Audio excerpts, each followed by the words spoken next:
Dans cette vidéo, nous allons étudier comment on peut implémenter la notion de mémoire virtuelle. Alors, dans une vidéo précédente, nous avons discuté de l'utilité du concept de mémoire virtuelle. Et ce que nous allons faire ici, c'est vraiment présenter les points principaux pour mettre en œuvre une telle technique. Donc nous allons commencer par rappeler les idées générales sur lesquelles repose ce principe de mémoire virtuelle. Pour commencer, on a un espace de mémoire virtuelle par processus, c'est-à-dire par application en cours d'exécution. La deuxième idée importante, c'est que chaque processus, le code applicatif, ne peut voir et manipuler que des adresses virtuelles, donc propres à son espace de mémoire, à son contexte de mémoire qui lui est associé. Et ces adresses virtuelles sont de façon transparente traduites vers des adresses physiques par le système pour au final aller manipuler les données qui sont stockées dans la véritable mémoire. Un dernier point important, c'est que quand on est en train d'exécuter une application, à un instant T, on n'a pas besoin de trouver tout le code de cette application et toutes les données, toutes les variables de cette application au même moment dans la mémoire. En fait, à chaque instant, on a besoin d'un sous-ensemble du code et de sous-ensemble des variables. Donc, le reste peut être placé sur le disque dur et c'est seulement les choses utiles à un moment donné qu'on va mettre dans la mémoire. Grâce à ça, on peut en fait promettre plus de mémoire aux applications que ce dont on dispose réellement en mémoire physique, le reste étant mis de façon transparente sur le disque. Donc c'est la mémoire virtuelle, c'est le système de mémoire virtuelle qui va s'occuper de faire les transferts de manière automatique, transparente, sans avoir à impliquer les programmeurs d'application pour aller charger les informations du disque vers la mémoire quand elles sont nécessaires et quand on voit qu'on n'en a pas besoin, pouvoir les décharger vers le disque de façon à libérer de la place en mémoire pour d'autres choses. Alors il existe plusieurs approches pour implémenter une technique de mémoire virtuelle. D'ailleurs, certaines de ces approches peuvent être combinées les unes avec les autres. Dans cette vidéo, nous allons nous concentrer sur l'approche qui est la plus utilisée en pratique, qui s'appelle la technique de pagination. Alors, l'idée de base de la technique de pagination, c'est de découper la mémoire, à la fois la mémoire physique et la mémoire virtuelle, en unités de taille fixe pour simplifier les algorithmes et les structures de données qui implémentent cette mémoire virtuelle. Ces unités de taille fixe, on va appeler ça des pages. Et l'ordre de grandeur pour la taille choisie, ça va typiquement être 4096 octets. Mais d'autres tailles sont possibles. Plus précisément, en ce qui concerne la mémoire physique, ces différents emplacements de taille fixe, on va appeler ça des cadres ou des cadres de pages. C'est le contenant, c'est le réceptacle de l'information. Et puis, pour la mémoire virtuelle, on va réserver le terme de page pour désigner le contenu. Donc les informations nécessaires pour l'exécution d'un programme. L'idée d'avoir ces pages, c'est essentiellement pour pouvoir factoriser de l'information, avoir des structures de gestion de la mémoire virtuelle qui sont plus compactes. Mais cela n'empêche pas un processus du code applicatif de pouvoir manipuler les différents octets qui sont au sein d'une page de manière individuelle. Chaque octet au sein d'une page peut être désigné, lu, écrit de façon individuelle si besoin. Donc, supposons qu'on a un système dans lequel les adresses virtuelles manipulées par les processus sont chacune stockées sur n bits, et donc une adresse virtuelle correspond à un octet de mémoire virtuelle. Et supposons qu'on ait choisi une taille de page égale à 2 puissance y octets. Dans ce cas-là, pour mon adresse virtuelle sur n bits, les y bits de poids faible vont correspondre au numéro d'octets au sein d'une page et les x bits restants, en ayant n égale x plus y, vont correspondre au numéro de page virtuelle.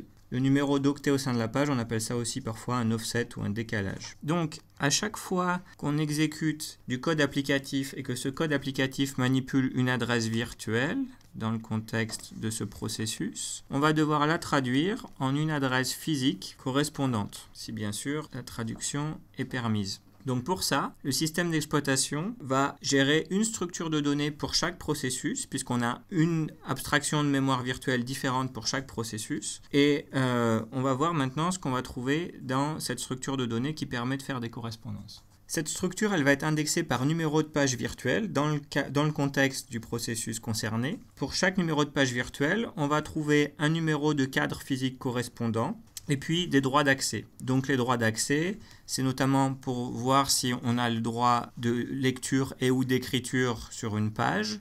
Et puis c'est aussi pour voir si la page est accessible par l'application ou bien si c'est une page qui contient des informations qui sont sensibles et qui sont réservées pour le système d'exploitation lui-même. Donc par exemple ici, je peux partir d'une adresse virtuelle en 2 morceaux qui contient un numéro de page virtuelle 0 et comme numéro de décalage 18. Et en allant chercher les informations dans cette table de correspondance, on va traduire cette adresse virtuelle. Donc le numéro d'octet au sein de la page va rester tel quel. Il n'est pas modifié par la traduction.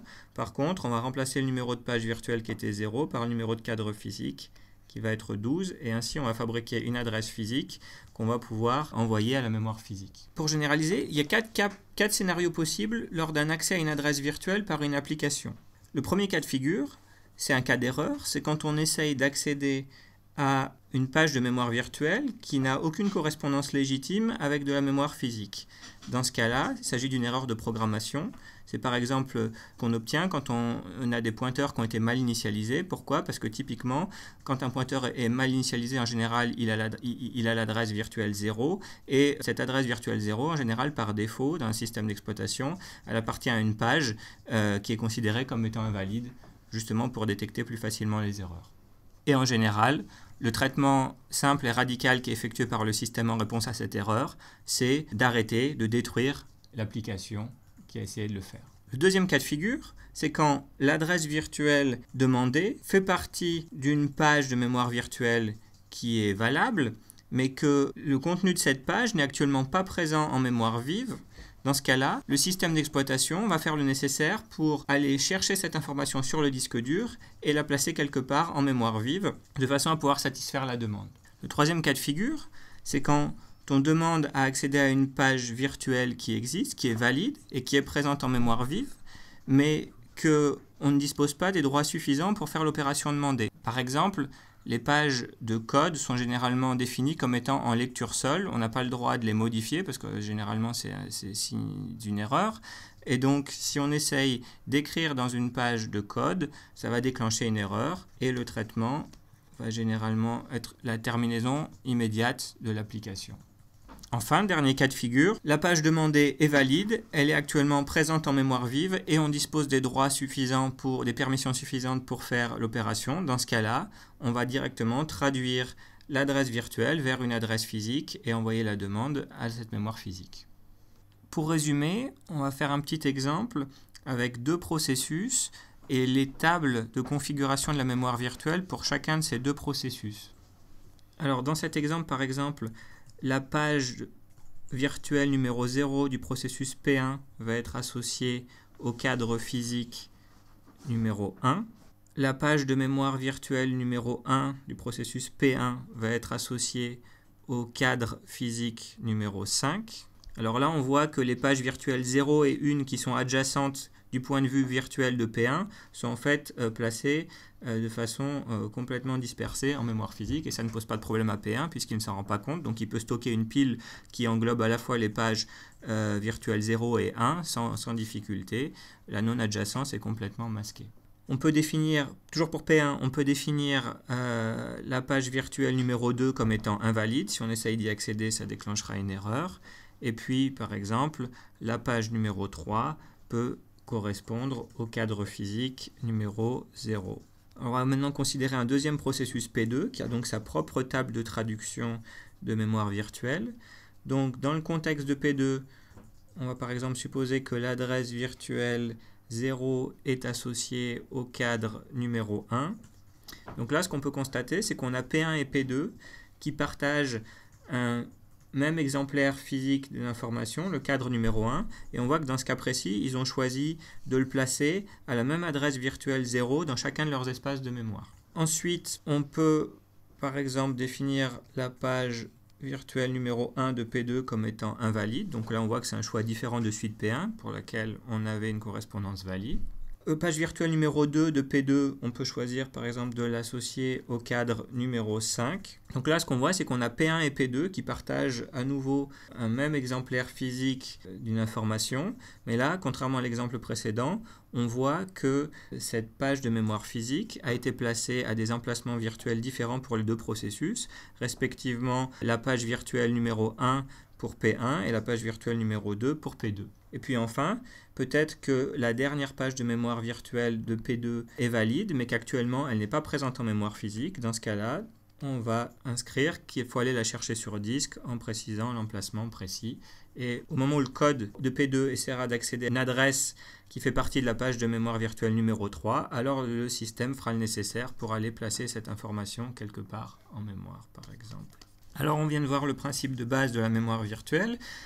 On a des tables de traduction pour transformer des adresses virtuelles en adresses physiques et puis effectuer des vérifications pour voir si les accès sont autorisés ou pas. La question qui convient de se poser maintenant, c'est de savoir ces traductions, ces vérifications, comment elles sont réalisées. Est-ce que c'est fait par du logiciel ou bien est-ce que c'est fait par du matériel? Donc on va voir les différentes possibilités. Implémenter tout ça de façon purement logicielle, c'est quelque chose de faisable, mais c'est quelque chose d'excessivement lent. Pourquoi? Parce que ça veut dire que pour chaque instruction de l'application qui veut manipuler une adresse mémoire, on va devoir exécuter des dizaines d'instructions pour faire la traduction, la vérification. Donc ça imposerait un ralentissement terrible pour implémenter cette abstraction de mémoire virtuelle. Implémenter cela de façon purement matérielle, par opposition, ce serait également problématique, pour deux raisons.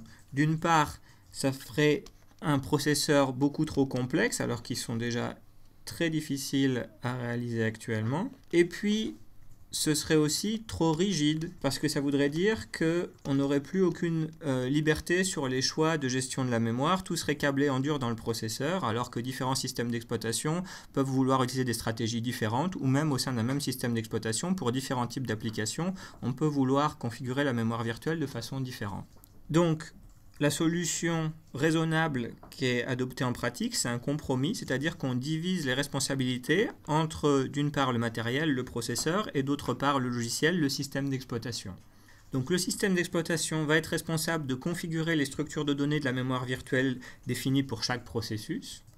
Et puis le matériel, donc le processeur, va utiliser automatiquement ces informations pour effectuer les traductions et les vérifications à chaque fois que l'exécution du code applicatif nécessite de manipuler une adresse de mémoire virtuelle. Il y a juste un point particulier à noter, c'est que quand on doit aller récupérer une information sur disque dur, une page qui n'était pas disponible en mémoire centrale, qui est sur disque dur et qu'il faut la ramener en mémoire centrale, ça le processeur ne peut pas faire ça tout seul.